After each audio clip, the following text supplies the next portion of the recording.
எல்லோருக்கும் வணக்கம். எல்லோரையும் வேர்ல்ட்ஸ் பெஸ்ட் தமிழ் சேனலுக்கு வரவேற்கிறோம். இந்த காணொளியில் நாம் பார்க்கவிருப்பது சிந்துவெளி நாகரிகம். இது பார்த்தீங்கன்னா அதாவது 6th ஸ்டாண்டர்ட் ஓல்டு புக்கில்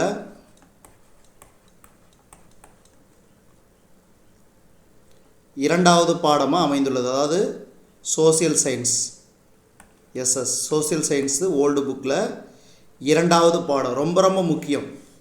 போட்டித் தேர்வுகளுக்கு மிக மிக முக்கியமான பாடப்பகுதி. இந்த பாடத்தை முழுசாக நாம் பார்த்துக்கலாம்.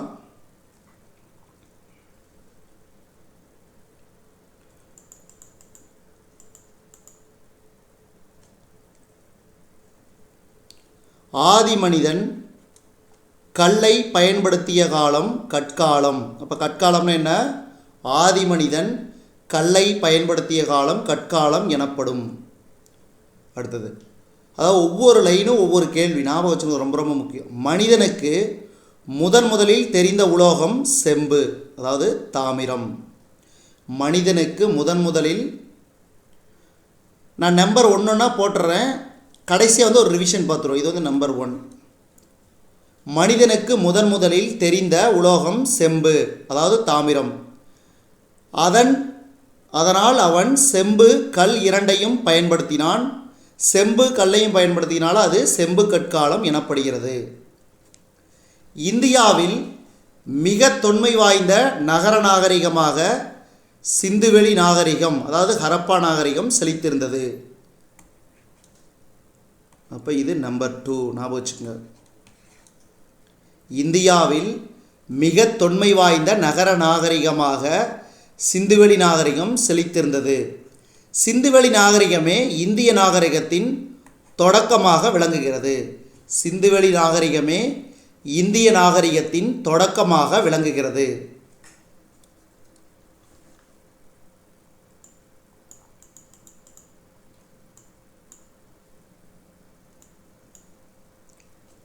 அடுத்தது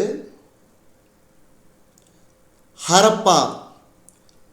ஆங்கிலேயர்கள் இந்தியாவை ஆட்சி செய்தபோது 1856ஆம் ஆண்டு பஞ்சாப் மாநிலத்தில் சிந்து நதியின் கிளை நதியான ராவி நதிக்கரையில் இருப்பு பாதை அமைத்தனர். இப்போ இது நம்பர் 3 ஞாபகம் வச்சுக்கோங்க. அதாவது பஞ்சாப் மாநிலத்தில் சிந்து நதியின் கிளை நதியான ராவி நதிக்கரையில் ஆங்கிலேயர்கள் எப்போது இருப்பு பாதை அமைத்தர்னு கேட்டாங்கன்னா 1856. அங்கு மணல் மேடு ஒன்றை கண்டனர். அதில் தரமான சுட்ட நீண்ட செங்கற்களும் கட்டட இடிபாடுகளும் இருந்ததை கண்டனர். அந்த கட்டட சுவர்களின் நேர்த்தியான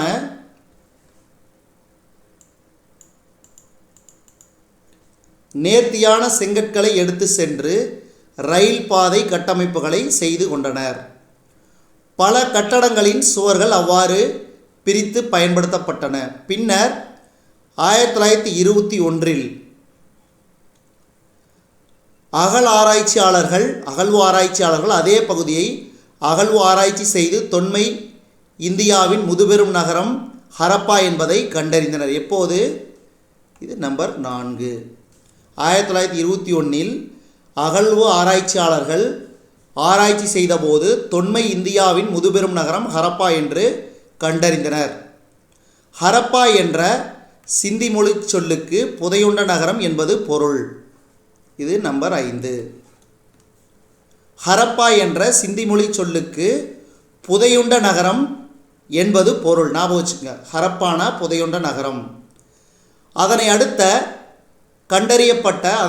கண்டறியப்பட்ட சிந்துவெளி நாகரிகத்தின் பிற நகரங்கள் யாவும் ஹரப்பா நாகரிகம் என்றே ஆய்வு செய்யப்பட்டன.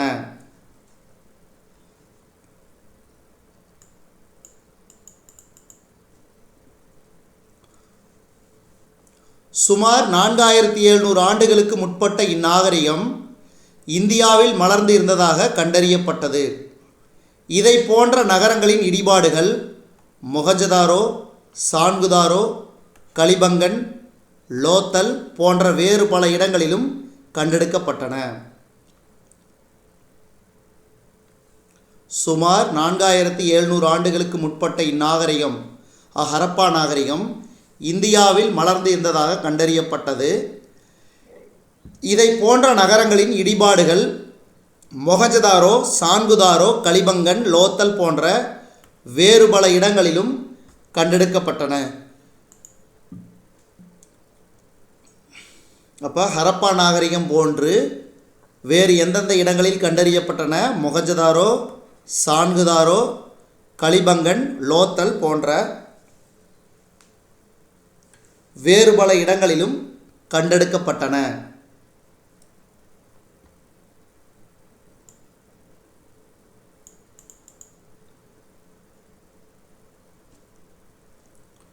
பாருங்கள், சிந்துவெளி நகரங்கள் இதெல்லாம் ஞாபகம் வச்சுக்கணும், ரொம்ப ரொம்ப முக்கியம். இந்த ரவுண்டில் இருக்குது பார்த்தீங்களா, இதுதான்.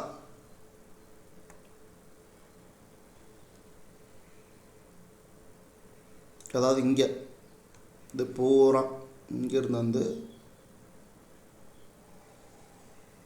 இது பூராமே சிந்துவெளி நகரங்கள். கைபர், போலன், மொஹஞ்சதாரோ, ஹரப்பா. இதில் பாருங்கள், ஜீலம் நதி, ராவி நதி, சினாப் நதி, பியாஸ் ஆறு, அதே மாதிரி ரூபர், சட்லஜ் நதி, கலிபங்கன், லோத்தல். அப்போ சிந்துவெளி நகரங்கள்லாம் தொடர்புடைய நகரங்கள் என்னென்னு கேட்டாங்கன்னா லோத்தல், மொஹஞ்சதாரோ, இந்த மாதிரி புள்ளி வச்சது, ஹரப்பா, கலிபங்கன், ரூபர். இதில் 6 கணவாய் பார்த்திங்கன்னா கைபர், போலன் கணவாய். அதே மாதிரி ஆறுகள் வந்து பார்த்திங்கன்னா ஜீலம், சினாப், சட்லஜ், ராவி, பியாஸ். இந்த ஆறுகள்லாம் இதனுடைய சிந்துவெளி நகரங்களுடன் தொடர்புடைய ஆறுகள். ஜீலம், ஜினாப், ராவி, பியாஸ், சட்லஜ். இது வந்து சிந்துவெளி நகரங்கள். அடுத்து நாம் பார்க்க போகிற டாபிக்கு பெருங்குளம். பெருங்குளம் சிந்துவெளி நகரங்களின் கோட்டை பகுதியில் கட்டமைப்பு நுணுக்கங்கள் மிக்க குளம் அமைக்கப்பட்டிருந்தது. இது சுட்ட செங்கற்களால் கட்டப்பட்டிருந்தது. அப்போ பெருங்குளம் எதனால் கட்டப்பட்டிருந்தது? சுட்ட செங்கற்களால். குளம் மெழுகு பூசிய சுட்ட செங்கற்களால் நீர் கசியாமல் இருக்குமாறு இணைத்து கட்டப்பட்டிருந்தது. மிகவும் வியப்பை உண்டாக்குகிறது. குளத்தின் இரு பக்கங்களிலும் படிக்கட்டுகள் இருந்தன. குளத்தின் பக்கங்களில் உடைமாற்றும் அறைகள் உள்ளன. குளங்கள் கிணற்று நீரால் நிரப்பப்பட்டிருந்தன. குளத்திலிருந்து அழுக்கு நீர் வெளியே செல்லவும் தனி கால்வாய் அமைக்கப்பட்டிருந்தது. அடுத்தது கட்டடங்கள். கட்டடங்கள் வந்து வீடுகள் வரிசையாகவும் ஒழுங்காகவும் நேர்த்தியுடனும் கட்டப்பட்டிருந்தன. 2 அறைகள் கொண்ட சிறு வீடுகள் முதல் மாடி வீடுகள் வரை பலவிதமான கட்டடங்கள், மண்டபம், தானிய களஞ்சியம் போன்ற பொது கட்டடங்களும் இருந்தன. இவையாவும் செங்கற்களால் கட்டப்பட்டிருந்தன. பொதுவாக வீடுகளில் ஜன்னல்கள் இல்லை. அப்போ சிந்துவெளி நாகரிகத்தில் கட்டப்பட்ட கட்டடங்களில் ஜன்னல்கள் இல்லை. ஒவ்வொரு வீட்டிலும் கிணறும் குளியலறையும் காணப்பட்டன. வீடுகளின் முன் குப்பை தொட்டிகள் அமைக்கப்பட்டிருந்தன. இது வந்து கட்டட அமைப்பு. அடுத்து நகர அமைப்பு. சிந்துவெளி நகரங்கள் திட்டமிட்டு அமைக்கப்பட்டிருந்தன. பொதுவாக நகரின் வடபகுதி குறுகலாகவும் உயரமாகவும் இருந்தது. ஆய்வாளர்கள் பாதுகாப்பிற்கான கட்டமைப்பாக இதனை கருதுகின்றனர். அந்த நகரின் கிழக்கு பகுதி விரிந்தும், அதாவது சிந்துவெளி நகரங்களின் கிழக்கு பகுதி விரிந்தும் சற்று தாழ்வாகவும் அமைந்துள்ளது. நகரின் இத்தகைய கட்டமைப்பை கொண்டு நாம் பல விவரங்களை சிந்தித்தறியலாம். மொஹஞ்சதாரோ என்ற சிந்தி மொழி சொல்லுக்கு இடுகாட்டு மேடு. ஹரப்பானா புதையுண்ட நகரம், மொஹஞ்சதாரோனா இடுகாட்டு மேடு. இது வந்து நம்பர் 7. இந்த நம்பர் கொடுக்குறதெல்லாம் வந்து பார்த்திங்கன்னா கடைசியாக ஒரு ரிவிஷன் பார்த்துக்குவோம்.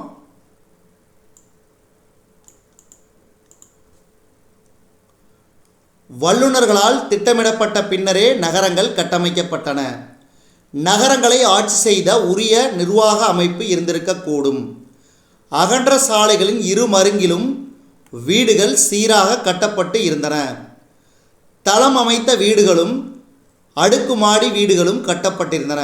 அடுத்தது ஆட்சி முறை, அதாவது பொது கழிவுநீர் திட்டம், பொது குளம், பொது மண்டபம், தெரு விளக்குகள், தெருக்களில் காணப்படும் குப்பை தொட்டிகள் போன்றவை அங்கு நகர நிர்வாகம் சிறப்பாக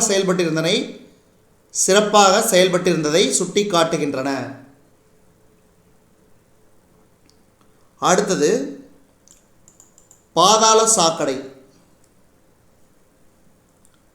வீட்டுக் கழிவுநீர் மூடப்பட்ட சரிவுள்ள சிறு கால்வாய்கள் வழியாக தெருவில் உள்ள பொது கால்வாயில் இணைந்திருந்தன. கால்வாய் சந்திப்புகளில் திறந்து பழுதுபார்க்கும் மூடிகளும் அமைந்து இருந்தன. பயன்பாட்டு அறிவியல். அடுத்த டாபிக், கட்டடத் தொழில், நிலம் தேறுதல், மனை அளவீடு, கால் கோளுதல், தரமான கட்டுமான பொருள்களை தேர்ந்தெடுத்தல், வடிவ கணித அமைப்பு பற்றி அறிதல் முதலிய பயன்பாட்டு அறிவியல் தொழில்நுட்பங்கள் நடைமுறையில் இருந்தன. அப்போ சிந்துவெளி நகரங்களில் எந்த தொழில்நுட்பங்கள் நடைமுறையில் இருந்தன? பயன்பாட்டு அறிவியல் தொழில்நுட்பங்கள். இது 8.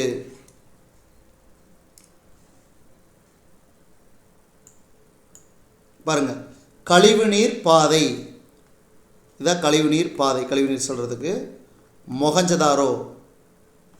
அதே மாதிரி தாடியுடன் காட்சி தரும் சுண்ணாம்புக்கல் சிலை.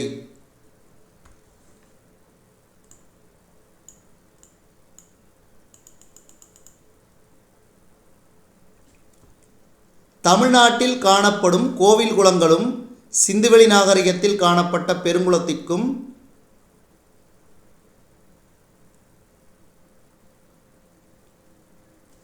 மன்னிக்கவும், இது வந்து கேள்வி கேட்டிருக்காங்க. இது தேவையில்லை, நம்மளுக்கு இது தேவை கிடையாது.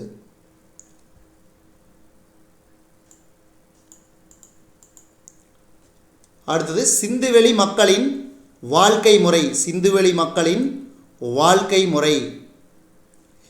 இங்கு வரிசையான குடியிருப்புகள் காணப்பட்டன. அவை நகராட்சி நிர்வாகப் பணியில் ஈடுபட்டிருந்தோருக்கானவை என கருதப்படுகின்றன. மக்கள் கடல் வழி வாணிகம் செய்து உலோகங்கள், விலையுயர்ந்த கற்கள், அணிகலன்கள் மற்றும் பல்வேறு பயன்பாட்டு பொருள்களை ஏற்றுமதி இறக்குமதி செய்தனர் என்பது தெளிவாக புலப்படுகிறது. விலையுயர்ந்த கற்கள், அணிகலன்கள் மற்றும் பல்வேறு பயன்பாட்டு பொருள்களை ஏற்றுமதி இறக்குமதி செய்தனர் என்பது தெளிவாக புலப்படுகிறது.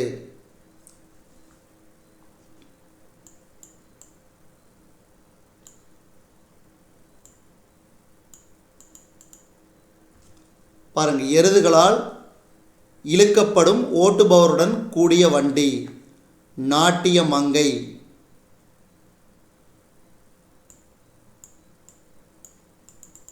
அதே மாதிரி பசுபதி.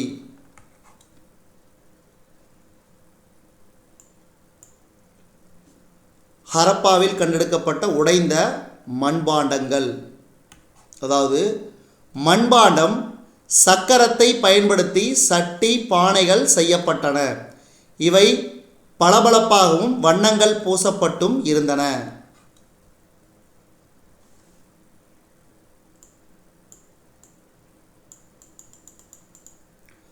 அடுத்தது சிந்துவெளி நகரங்களில் உள்ள கைத்தொழில். எழுத்துப்பணி செய்வோர், முத்திரை தயாரிப்போர், எழுத்துப்பணி செய்வோர், முத்திரைகள் தயாரிப்போர், கட்டடப் பணியாளர்கள், மரச்சாமான்கள், பொம்மைகள் படைப்போர் மற்றும் பிற கைவினைஞர்கள் என தொழிலாளர் பலர் இங்கு இருந்திருக்கக்கூடும். குழந்தைகள் விளையாடும் சுடுமண் பொம்மைகளும் கிளிஞ்சல், பித்தளை, செம்பு, வெள்ளி, தங்கம் முதலியவற்றால் செய்யப்பட்ட பல விளையாட்டுப் பொருள்களும் இங்கு காணப்பட்டன.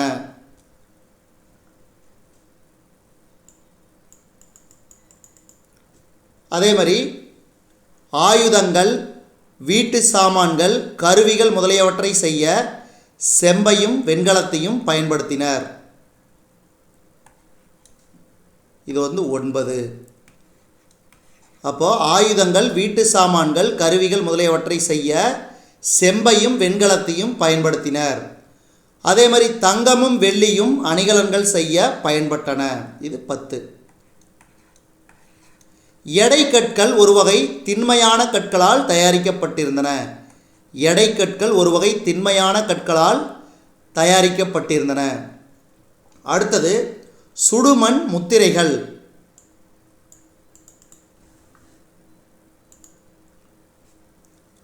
சுடுமண் முத்திரைகள் செவ்வக வடிவிலான நூற்றுக்கணக்கான முத்திரைகளும் இங்கு கண்டெடுக்கப்பட்டன.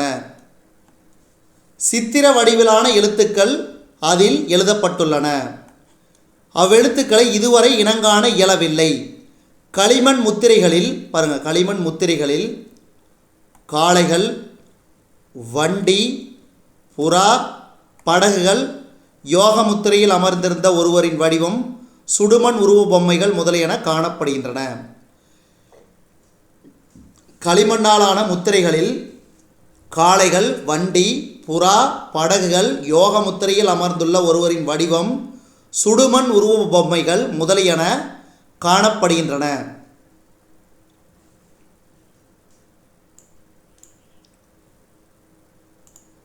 அடுத்து எழுத்து முறை, அதாவது சிந்துவெளி நாகரிகத்தில் கண்டுபிடிக்கப்பட்ட எழுத்து முறை. இங்கு கண்டெடுக்கப்பட்ட சுட்ட களிமண் பலகைகளின் மீது எழுத்துக்கள் பொறிக்கப்பட்டுள்ளன. இவை சித்திரை எழுத்துக்களாகும். முத்திரைகளில் பொறிக்கப்பட்டிருந்த படங்களும் எழுத்து வடிவங்களும் இவர்கள் எழுத்துக்கலையில் பெற்றிருந்த தேர்ச்சியை புலப்படுத்துகின்றன. பாருங்கள், சித்திரை எழுத்துக்கள் தான் சித்திரை எழுத்துக்கள். அதாவது இங்கு கண்டெடுக்கப்பட்ட சுட்ட களிமண் பலகைகளின் மீது எழுத்துக்கள் பொறிக்கப்பட்டுள்ளன. இவை சித்திரை எழுத்துக்களாகும். முத்திரைகளில் பொறிக்கப்பட்டிருந்த படங்களும் எழுத்து வடிவங்களும் இவர்கள் எழுத்துக்கலையில் பெற்றிருந்த தேர்ச்சியை புலப்படுத்துகின்றன.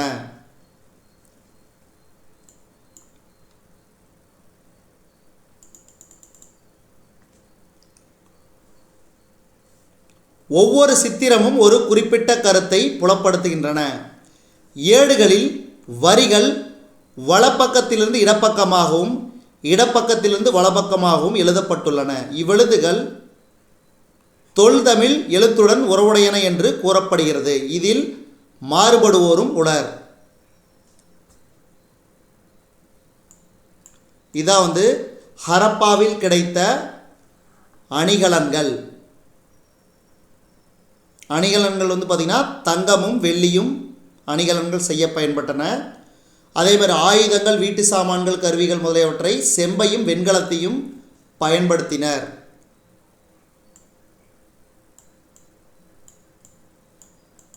அடுத்தது தொழில். பாருங்கள், சிந்துவெளியில் பயிர் தொழிலாளர், கைத்தொழிலாளர், வணிகர், நெசவாளர், மண்பாண்டம் செய்வோர், உலோக வேலை செய்வோர் என பல வகைப்பட்ட மக்கள் காணப்பட்டனர். சிந்துவெளியில் பயிர் தொழிலாளர், கைத்தொழிலாளர், வணிகர், நெசவாளர், மண்பாண்டம் செய்வோர், உலோக வேலை செய்வோர் என பல வகைப்பட்ட மக்கள் காணப்பட்டனர். அதேமாதிரி விவசாயம் மக்களின் முக்கிய தொழில். அடுத்தது கோதுமை, பார்லி போன்றவற்றை விளைவித்தனர். மிஞ்சிய தானியங்களை களஞ்சியங்களில் சேமித்து வைத்தனர்.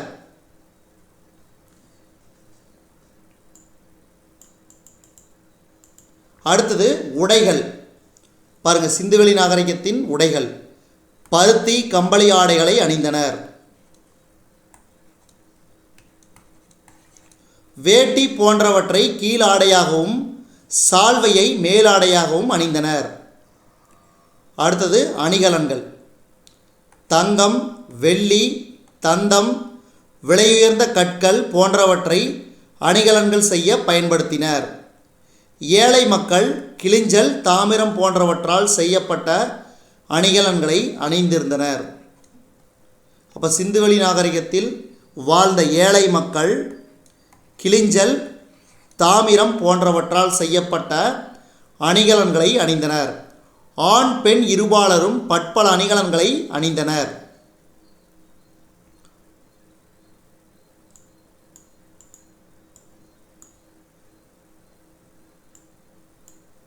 அடுத்தது சிந்துவெளி நாகரிகத்தின் கலைகள். சிந்துவெளி மக்கள் டெர்ராகோட்டா எனப்படும் சுடுமண் செய்வதில் திறமை மிக்கவர்களாக இருந்தனர்.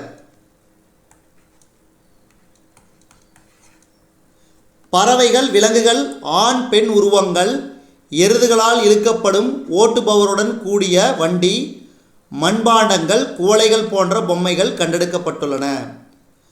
பறவைகள், விலங்குகள், ஆண் பெண் உருவங்கள், எருதுகளால் இழுக்கப்படும் ஓட்டுபவருடன் கூடிய வண்டி, மண்பாண்டங்கள், குவளைகள் போன்ற பொம்மைகள் கண்டெடுக்கப்பட்டுள்ளன.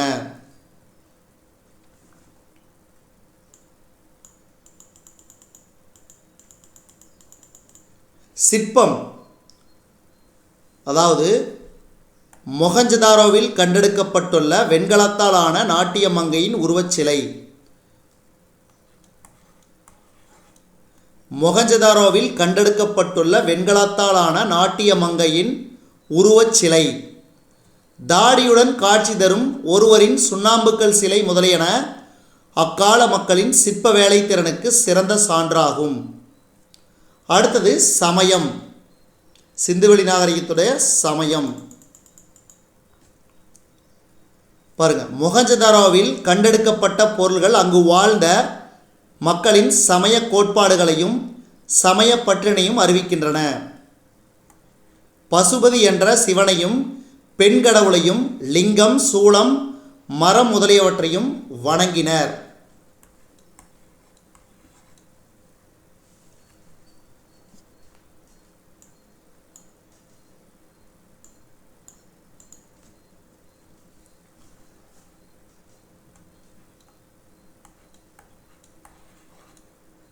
அப்போ சிந்துவெளி நாகரிகத்தில், அதாவது மொஹஞ்சதாரோவில் பசுபதி என்ற சிவனையும், பெண் கடவுளையும், லிங்கம், சூளம், மரம் முதலியவற்றையும் வணங்கினர்.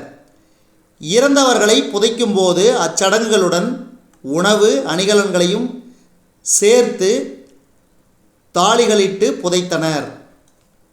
அப்போ சிந்துவெளி நாகரிகத்தில் இறந்தவர்களை எவ்வாறு புதைத்தனர்? அவர்களை புதைக்கும்போது உணவு, அச்சடங்குகளுடன் உணவு அணிகலன் சேர்த்து தாளிகளிட்டு புதைத்தனர்.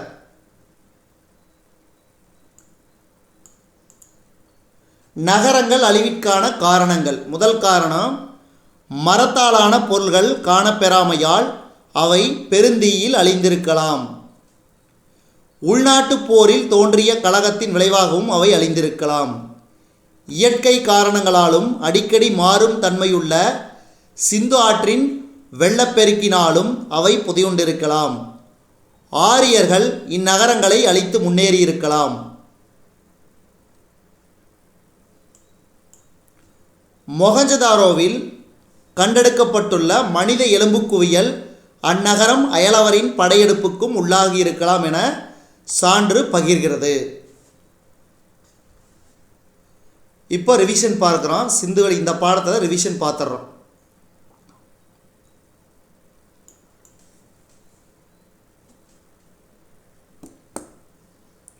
இந்த பாடம் ரொம்ப ரொம்ப முக்கியம், நல்லா ஞாபகம் வச்சுக்கோங்க. சிந்துவெளி நாகரிகம், இதில் நம்பர் 1 ரிவிஷனு, அதாவது ஆதி மனிதன் கல்லை பயன்படுத்திய காலம் கற்காலம். மனிதன், அதாவது மனிதனுக்கு முதலில் தெரிந்த உலோகம் செம்பு, அதாவது தாமிரம். அதுதான் செம்பையும் கல்லையும் பயன்படுத்தினால செம்பு கற்காலம். இந்தியாவில் மிக தொன்மை வாய்ந்த நகர நாகரிகமாக சிந்துவெளி நாகரிகம் செலுத்தியிருந்தது. அடுத்தது 3வது பாயிண்ட், அதாவது ஆங்கிலேயர்கள் 1856ஆம் ஆண்டு பஞ்சாப் மாநிலத்தில் சிந்து நதியின் கிளை நதியான ராவி நதிக்கரையில் இருப்பு பாதை அமைத்தனர். அடுத்து 4வது பாயிண்ட் பாருங்க. 1921இல் அகழாய்வு ஆராய்ச்சியாளர்கள் ஆராய்ச்சி செய்தபோது தொன்மை இந்தியாவின் முதுபெரும் நகரம் ஹரப்பா என்பதை கண்டறிந்தனர். ஹரப்பான என்ன? புதையுண்ட நகரம். அதே மாதிரி சுமார் 4700 ஆண்டுகளுக்கு முற்பட்ட இந்நாகரிகம் இந்தியாவில் மலர்ந்திருந்ததாக கண்டறியப்பட்டது. இது போன்ற நகரங்களின் இடிபாடுகள், ஹரப்பா போன்ற நகரங்களின் இடிபாடுகள் மொஹஞ்சதாரோ, சான்குதாரோ, கலிபங்கன், லோத்தல் போன்ற வேறு பல இடங்களிலும் கண்டெடுக்கப்பட்டன. பாருங்க, இதுதான் சிந்துவெளி நகரங்கள். என்னென்ன நகரம்? மொஹஞ்சதாரோ, ஹரப்பா, ரூபர், கலிபங்கன், லோத்தல். அதே இதில் உள்ள நதிகள் ஜீலம், ராவி, சினாப், பியாஸ், சட்லஜ், கணவாய், கைபர் கணவாய், போலன் கணவாய். அதே மாதிரி ஜன்னல்கள் இல்லாத வீடு அமைந்திருந்தது. கட்டடங்கள் அமைப்பு. மொஹஞ்சதாரோ என்ற சிந்தி மொழி சொல்லுக்கு இடுகாட்டு மேடு என்பது பொருள். அடுத்து 8வது பாயிண்ட். அதாவது சிந்துவெளி நாகரிகத்தில் பார்த்தீங்கன்னா பயன்படுத்தப்பட்ட தொழில்நுட்பம் பயன்பாட்டு அறிவியல், அதாவது அப்ளைட் சயின்ஸ். அடுத்தது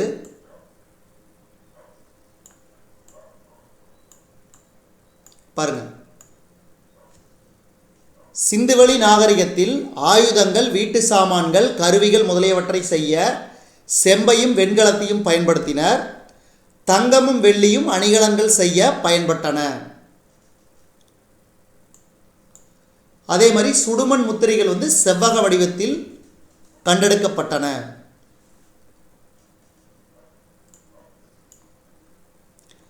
எழுத்து முறை, சித்திரை எழுத்துக்கள், இதெல்லாம் ஞாபகம் வச்சுக்கணும்.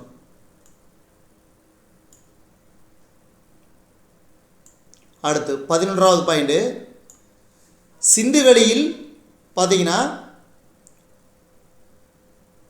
கைத்தொழிலாளர், வணிகர், பயிர் தொழிலாளர், நெசவாளர், மண்பாண்டம் செய்வோர், உலோக வேலை செய்வோர் என பல வகைப்பட்ட மக்கள் காணப்பட்டனர். அதே மாதிரி சிந்துவெளி மக்களின் முக்கிய தொழில் என்ன? விவசாயம். கோதுமை, பார்லி போன்றவற்றை விளைவித்தனர். இதெல்லாம் ரொம்ப ரொம்ப முக்கியம். அடுத்து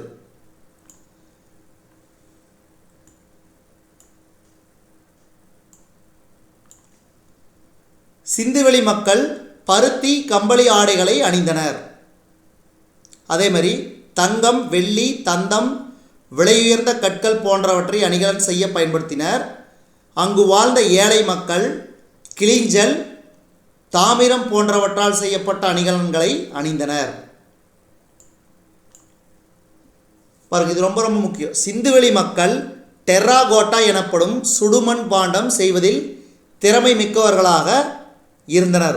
அந்த வகையில் பறவைகள், விலங்குகள், ஆண் பெண் உருவங்கள், எருதுகளால் இழுக்கப்படும் ஓட்டுபவருடன் கூடிய வண்டி, மண்பாண்டங்கள், குவளைகள் போன்ற பொம்மைகள் கண்டெடுக்கப்பட்டுள்ளன.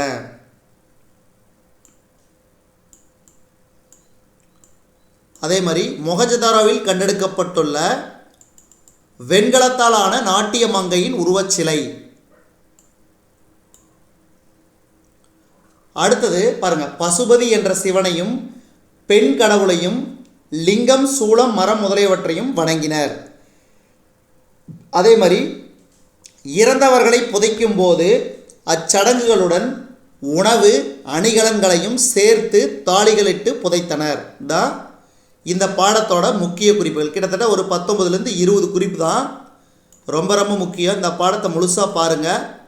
எப்படி வேணாலும் சில கேள்வி உங்களுக்கு குறிப்புகளாக கேட்கலாம், சில கேள்வி கூற்றாக கேட்கலாம், சில கேள்வி பொறுத்துக கேட்கலாம், சில கேள்வி நேரடியாக கேட்கலாம். அதனால் அனைத்து விதமான போட்டித் தேர்வுகளுக்கு தயாராகிட்டு இருக்கிற நண்பர்கள் இந்த சிந்துவெளி நாகரிகம் என்ற பாடம், இது 6வது புத்தகம் பழைய பாடத்திட்டத்தில் டேர்ம் 1ல், அதாவது ஹிஸ்ட்ரியில் 2வது பாடமாக அமைந்துள்ளது. ரொம்ப ரொம்ப முக்கியம். இந்த பாடத்தை மிஸ் பண்ணாமல் முழுசாக பாருங்கள். உங்களுக்கு ரொம்ப யூஸ்ஃபுல்லாக இருக்கும். இந்த காணொளி உங்களுக்கு பிடிச்சிருந்துச்சுன்னா லைக் பண்ணுங்கள், கமெண்ட் பண்ணுங்கள். மறக்காமல் இந்த காணொளியை உங்கள் நண்பர்களுக்கும் மற்றவர்களுக்கும் ஷேர் பண்ணுங்கள். மேலும் புதிய காணொளிகளுக்கு நம்ம வேர்ல்ட்ஸ் பெஸ்ட் தமிழ் சேனலோடு இணைந்திருங்கள். தொடர்ந்து நம்ம வேர்ல்ட்ஸ் பெஸ்ட் தமிழ் சேனலுக்கு சப்போர்ட் பண்ணுங்கள். நன்றி.